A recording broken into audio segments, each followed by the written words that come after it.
Sébastien Albrecht. J'ai fait des études de classe préparatoire au lycée Faber à Metz, pendant 2 ans. Après, j'ai intégré en 1999 l'école de chimie de Toulouse. J'ai fait 4 ans, j'ai fait une année de césure entre-temps. Et par la suite, j'ai commencé une thèse de doctorat dans un des labos de l'école, le laboratoire de chimie organique et bioorganique, sous la direction du professeur Tarmus et du docteur Dauphin. Donc après ma thèse que j'ai soutenue en 2006, je suis parti 2 ans en postdoctorat à l'université de Birmingham, au Royaume-Uni. Puis après, j'ai refait un autre postdoctorat de 2 ans en Écosse, à l'université de Dundee. Puis après, j'ai réussi les concours de maître de conférence et j'ai intégré en 2011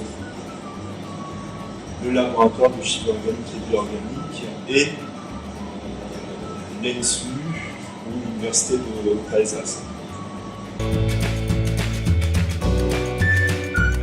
Pour la chimie, alors c'est une excellente question. Ça va remonter à ma plus tendre enfance.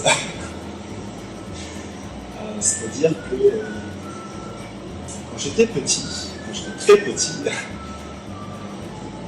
je voulais être chevalier du Moyen-Âge.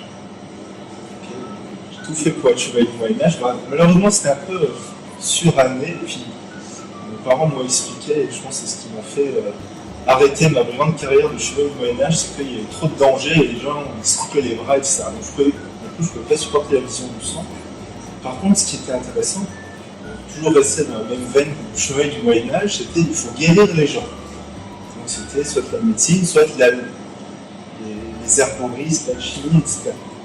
Et après, j'ai une autre passion qui est la cuisine. Donc ça, j'adore cuisiner, puis ça revient de la chimie. Et comme la chimie est quasiment à la base de tout, je me suis orienté vraiment très tôt vers la chimie. C'est ce que je voulais faire, et en particulier la chimie organique. Donc, chimie organique, chimie pharmaceutique, etc.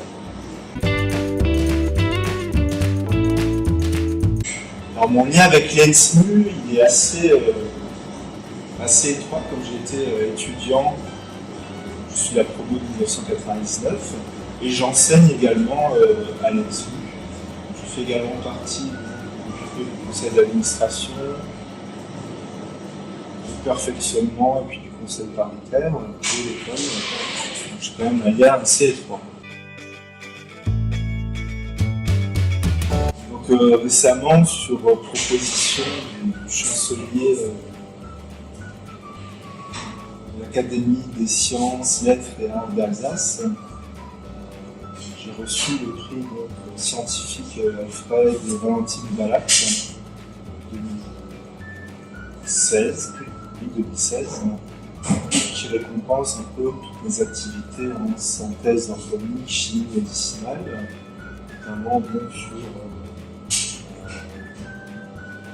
les différentes molécules que nous concevons pour lutter contre différentes maladies métaboliques humaines, le cancer, les maladies auto-immunes, mais également des maladies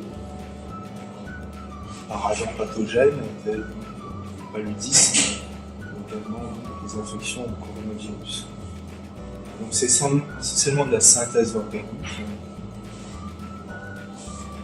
qui m'a permis d'avoir ce prix.